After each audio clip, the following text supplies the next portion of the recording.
Kelak pada hari kiamat, kehancuran dunia dan alam semesta tak terjadi begitu saja. Sebelum sangkakala ditiup oleh malaikat yang akan mengakibatkan keguncangan dahsyat dan kehancuran alam semesta.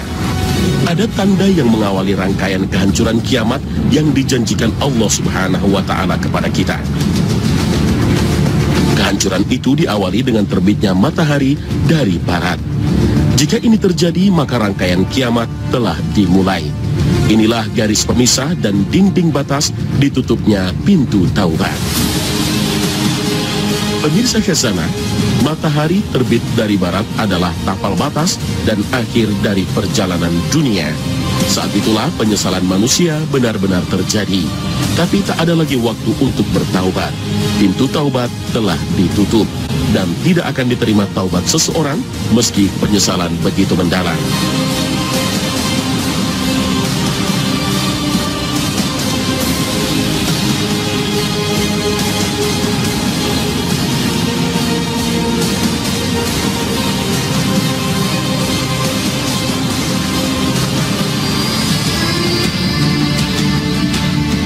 Assalamualaikum warahmatullahi wabarakatuh.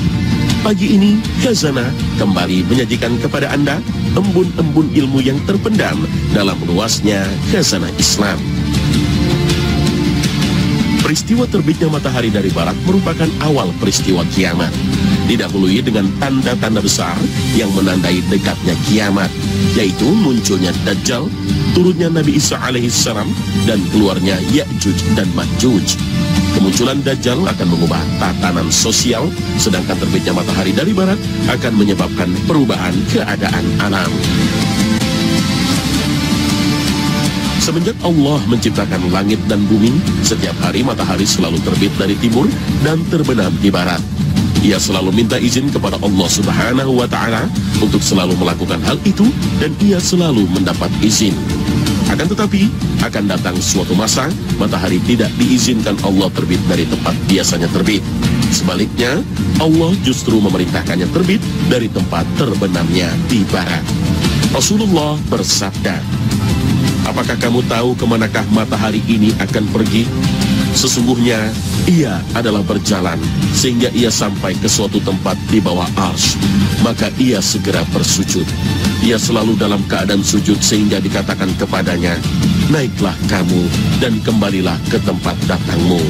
Maka ia pun terbit dari tempat terbitnya. Kemudian ia berjalan sehingga ia sampai ke suatu tempat disujud sehingga dikatakan kepadanya, 'Kembalilah kamu ke tempat datangmu.' Maka ia pun terbit dari tempat terbitnya. Kemudian ia terus berjalan dan tak seorang manusia pun yang mempertanyakannya sehingga ia sampai ke tempat asalnya di bawah arsy. Maka dikatakan kepadanya, 'Naiklah dan terbitlah kamu dari tempat terbenammu.' Maka ia pun terbit dari tempat terbenamnya. Apakah kamu tahu kapankah hal itu akan terjadi? Itu akan terjadi pada waktu tidak akan berguna iman seseorang yang belum pernah beriman sebelumnya atau belum pernah berbuat baik dengan imannya." Hadits riwayat Muslim. Lalu seperti apa situasi di dunia menjelang detik-detik matahari terbit dari barat? Sebelum matahari muncul dari barat, malam itu matahari tengah menunggu izin dari Allah untuk terbit seperti biasanya. Namun Allah tidak juga memberikan izinnya, sehingga suasana malam semakin panjang. Saat itulah manusia mulai gelisah, karena waktu seperti berhenti. Matahari tak juga kunjung terbit. Al-Baihaqi meriwayatkan suatu hadis dari Ibnu Mas'ud. Pada malam itu, seorang laki-laki akan memanggil tetangganya, "Wahai saudara, apakah yang telah terjadi terhadap kita pada malam ini? Aku telah tidur sampai lelah dan telah sholat sampai letih, namun malam belum juga berakhir." Saat itu dikatakanlah kepada matahari, "Terbitlah kamu dari tempat terbenammu." Dan itulah hari yang tidak berguna iman seseorang yang tidak pernah beriman sebelumnya atau berbuat baik dalam imannya. Rasulullah bersabda, "Tidak akan terjadi kiamat sehingga matahari terbit dari tempat terbenamnya. Apabila ia telah terbit dari barat dan semua orang melihatnya, maka semuanya akan beriman. Namun itulah waktu yang tidak ada gunanya iman seseorang yang belum pernah beriman sebelum itu. Hadis riwayat Bukhari dan Muslim. Kiamat itu tidak akan datang kepadamu melainkan dengan tiba-tiba.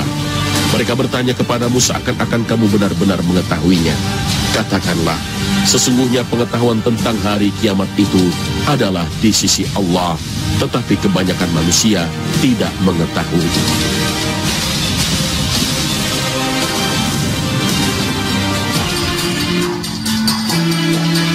Pemirsa Khazanah, jika matahari terbit dari barat, maka orang yang menyatakan beriman saat itu tidak diterima dan tidak ada gunanya.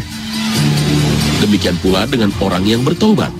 Apapun yang dilakukan, amalan apapun untuk bertobat kepada Allah, dan penyesalan sedalam apapun, saat itu semuanya tak berguna. Saat itulah Allah Subhanahu wa Ta'ala menutup rapat pintu taubat. Saat matahari terbit, manusia akan menyaksikan kedahsyatan kiamat bermula, sehingga membuat siapapun yang melihat dan merasakannya akhirnya membuat mereka untuk membenarkan Allah dan tanda-tanda kebesarannya. Maka penyesalan dan keinginan untuk beriman telah tertutup. Nasib mereka sama dengan nasib orang yang menyaksikan siksa Allah Subhanahu wa Ta'ala, sebagaimana firman-Nya. Maka tatkala mereka melihat azab kami, mereka berkata, kami beriman hanya kepada Allah saja, dan kami kafir kepada sembahan-sembahan yang telah kami persekutukan dengan Allah. Maka iman mereka tiada berguna bagi mereka tatkala mereka telah melihat siksa kami. Itulah sunnah Allah yang telah berlaku terhadap hamba-hambanya, dan di waktu itu binasalah orang-orang kafir.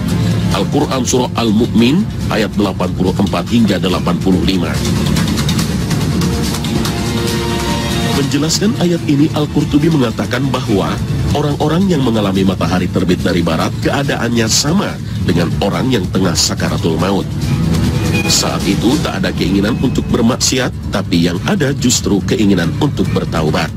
Akan tetapi jika matahari sudah terbit dari barat, orang yang bertaubat tidak akan diterima taubatnya. Sama halnya taubat orang yang sedang sakaratul maut. Saat itu juga tidak diterima taubatnya. Intinya, seperti yang dijelaskan Ibnu Katsir, jika tumbuh keimanan pada orang kafir ketika itu, maka keimanannya tidak akan diterima. Adapun orang yang telah beriman sebelumnya, jika perbuatannya selama itu baik, maka dia berada dalam kebaikan yang sangat besar. Jika ada orang yang mencampur antara kebaikan dan keburukan, lalu dia bertaubat, maka taubatnya tidak diterima ketika itu. Inilah yang dijelaskan dalam Al-Quran dan dalam berbagai hadis sahih.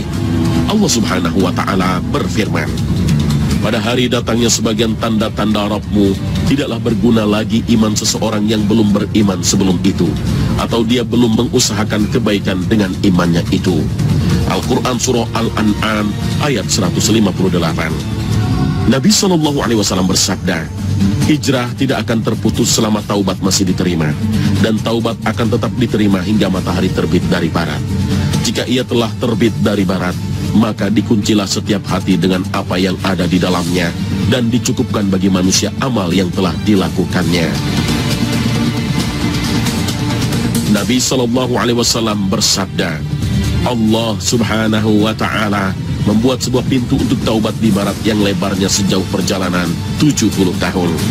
Pintu tersebut tidak akan pernah ditutup hingga matahari terbit dari arahnya. Itulah makna firman Allah Subhanahu wa Ta'ala, pada hari datangnya sebagian tanda-tanda Tuhanmu, tidaklah bermanfaat iman seseorang yang belum beriman sebelum itu. Al-Quran Surah Al-An'am ayat 158. Hal ini diperkuat dengan hadis Nabi SAW dari Aisyah radhiyallahu anha. Jika tanda kiamat yang pertama telah keluar, maka pena-pena pencatat amal akan dilemparkan. Para malaikat penjaga ditahan, dan manusia menjadi saksi atas amalnya. Yang dimaksud dengan tanda kiamat yang pertama adalah terbitnya matahari dari barat.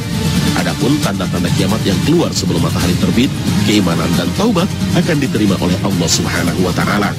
Inilah yang dijelaskan dalam banyak hadis Nabi Sallallahu Alaihi Wasallam. Di Diriwayatkan oleh Ibnu Jarir At-Tabari pula dari Abdullah bin Mas'ud radhiyallahu anhu, Nabi Shallallahu alaihi wasallam bersabda, taubat itu dibentangkan selama matahari belum terbit dari barat. Imam Muslim meriwayatkan dari Abu Musa, Rasulullah Shallallahu alaihi wasallam bersabda, sesungguhnya Allah membentangkan tangannya pada malam hari untuk menerima taubat orang yang melakukan keburukan pada siang hari, dan membentangkan tangannya pada siang hari untuk menerima taubat orang yang melakukan keburukan pada malam hari hingga matahari terbit dari barat. Dengan demikian, Nabi SAW mengingatkan umatnya bahwa puncak akhir dari penerimaan taubat adalah terbitnya matahari dari barat.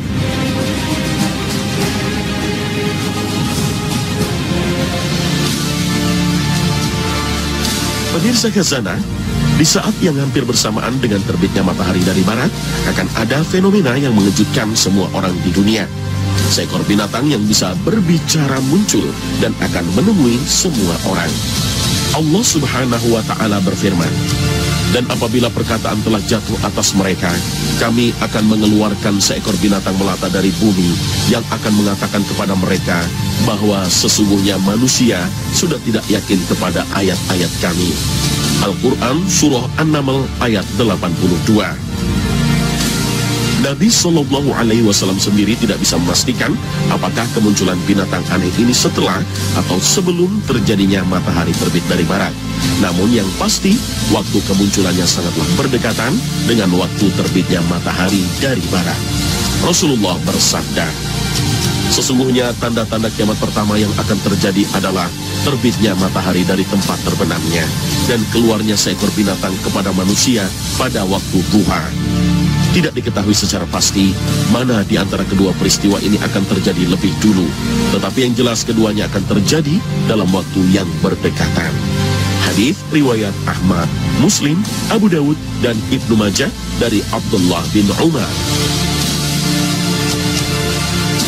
Ibnu Hajar menjelaskan, kemungkinannya adalah bahwa binatang bumi tersebut akan muncul pada hari terbitnya matahari dari barat. Hikmah dari hal tersebut adalah bahwa ketika matahari terbit dari barat, tertutuplah pintu tobat. Maka keluarnya binatang bumi tersebut adalah untuk membedakan antara orang mukmin dengan orang kafir dan menekankan maksud dari tertutupnya pintu tobat. Barangkali yang menyebabkan dua tanda ini akan terjadi dalam urutan yang berdekatan atau bahkan bersamaan adalah karena terjadinya salah satu dari dua tanda ini akan menutup pintu taubat. Wallahu a'lam. Lalu apa yang dilakukan binatang aneh yang muncul dari bumi ini? Ketika matahari telah terbit dari barat, maka tertutuplah pintu tobat. Dan setiap manusia akan diberikan tanda dan dicap menurut kelompok mereka, apakah dia seorang mukmin atau kafir. Lalu muncullah binatang bumi yang akan menekankan bahwa pintu tobat benar-benar telah tertutup dengan memberi tanda orang-orang mukmin atau kafir. Ia adalah seekor binatang yang besar, berbulu panjang, berbulu roma pendek dan halus, dan mempunyai beberapa kaki. Bentuknya besar. Akan tetapi, kita tidak menemukan hadis-hadis yang sahih yang bisa dijadikan sebagai sandaran seperti apa besarnya.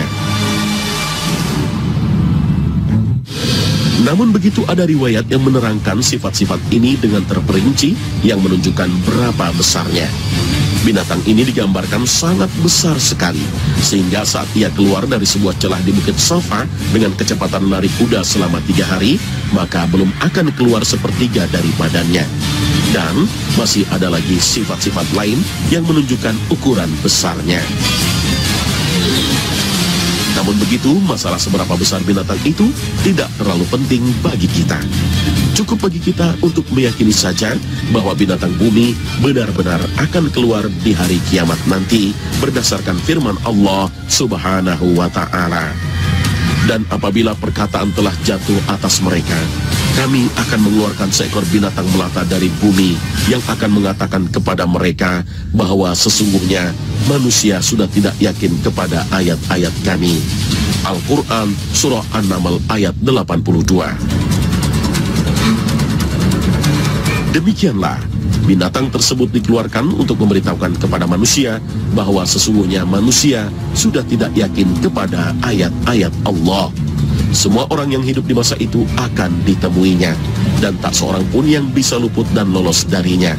Bahkan, orang-orang yang berada di masjid yang paling terjaga dan terhormat, yaitu Masjidil Haram, tidak akan terhindar dari kejaran binatang itu.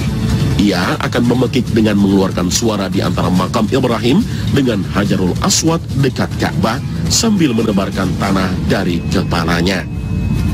Kemudian ia menghadap ke timur dan mengeluarkan suara keras yang melampaui segala penjurunya. Kemudian ia menghadap ke barat dan melakukan hal yang sama. Hal itu menyebabkan manusia terpisah dan tercerai-berai dan membentuk kelompok-kelompok. Namun, ada satu kelompok dari kaum muslim akan tetap bersiteguh dan mereka telah mengetahui bahwa ia adalah binatang Allah, sedangkan mereka tidak akan dapat mengalahkan Allah. Binatang yang bisa berbicara ini kemudian memberi tanda pada muka orang mukmin sehingga ia menjadi terang seperti bintang. Dan binatang ini akan berjalan di muka bumi yang tidak dapat dikejar oleh siapapun, serta tidak seorang pun yang dapat melarikan diri darinya. Bahkan apabila seorang laki-laki mencoba untuk berlindung dengan cara melakukan sholat, binatang itu akan mendatanginya dari belakang sambil berkata, "Hai Fulan, mengapa baru sekarang kamu sholat?" Lalu ia memberi tanda pada mukanya dan pergi. Dalam sebuah riwayat, Rasulullah SAW bersabda, binatang bumi itu akan keluar dengan membawa tongkat Musa dan cincin Sulaiman. Maka ia akan mencap hidung orang kafir dengan tongkat dan akan membuat terang wajah orang mukmin dengan cincin. Sehingga dengan demikian apabila telah berkumpul beberapa orang yang makan di sebuah meja hidangan, maka salah seorang dari mereka akan berkata, "Makanlah ini wahai orang mukmin, dan makanlah ini wahai orang kafir." Hadis riwayat Abu Daud, At-Tayalisi, Ahmad, dan Ibnu Majah. Semua riwayat tersebut berasal dari Hammad bin Salamah dari Abu Hurairah. Dinukil oleh Imam Nawawi dalam syarah Sahih Muslim, Abdullah bin Amr bin As berkata bahwasanya binatang ini adalah Al-Jassasah, binatang aneh yang pernah ditemui sahabat Nabi Tamim Ad-Dari saat terdampar di pulau tempat dikurungnya Dajjal. Wallahu a'lam.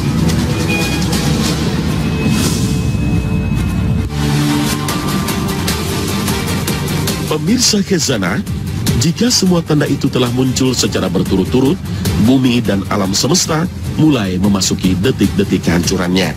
Kiamat yang telah dijanjikan Allah Subhanahu wa Ta'ala segera terjadi. Entah berselang berapa tahun atau bulan bahkan hari, semuanya tidak ada yang tahu. Yang pasti, semuanya menunggu detik-detik malaikat meniupkan sangkakala. Tiba-tiba, suara dentuman menggelegar terdengar di seluruh alam semesta. Maka seluruh makhluk di dunia terkejut. Inilah yang disebut dengan nafkhatul faza, yaitu tiupan yang menyebabkan kaget, kepanikan, atau terkejutnya seluruh makhluk. Tiupan ini juga menyebabkan perubahan dan rusaknya keteraturan alam dunia. Tiupan pertama ini ditunjukkan oleh firman Allah Ta'ala. Dan ingatlah hari ketika ditiup sangkakala, maka terkejutlah segala yang di langit dan segala yang di bumi, kecuali siapa yang dikehendaki Allah, dan mereka semua datang menghadapnya dengan merendahkan diri. Al-Quran Surah An-Naml ayat 87. Hingga kemudian Allah Subhanahu wa Ta'ala memerintahkan malaikat untuk kembali meniup sangkakala kedua yang diikuti oleh kehancuran alam semesta dan kematian seluruh makhluk hidup. Tak ada lagi yang tersisa, semuanya musnah. Yang tertinggal hanya Sang Pencipta, Allah Subhanahu wa Ta'ala.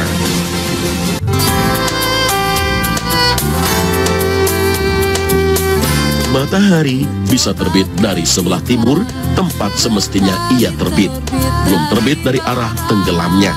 Itu artinya pintu taubat masih terbuka lebar. Namun siapakah yang dapat menjamin kalau besok pagi kita masih dapat melihat matahari terbit dari timur? Tidak ada seorang pun yang dapat memprediksi kapan kematian ini tiba. Tidak ada yang tahu kapan datangnya ajal. kita tidak tahu kapan saat nyawa ini sampai di kerongkongan. Karena jika nyawa sudah sampai di kerongkongan, maka berlakulah hukum seperti saat matahari terbit dari barat, sehingga pintu taubat telah ditutup. Karena itulah, selagi nyawa masih di kandung raga, sebelum nyawa sampai di kerongkongan, bersegeralah menuju ampunan Allah Subhanahu wa Ta'ala. Allah berfirman, dan bersegeralah kamu kepada ampunan dari Tuhanmu dan kepada surga yang luasnya seluas langit dan bumi yang disediakan untuk orang-orang yang bertakwa. Al-Quran Surah Ali Imran ayat 133. Nah, pemirsa, semoga tayangan ini memberikan pencerahan bagi kita semua. Akhir kata, wassalamualaikum warahmatullahi wabarakatuh. Kau masih beri hamba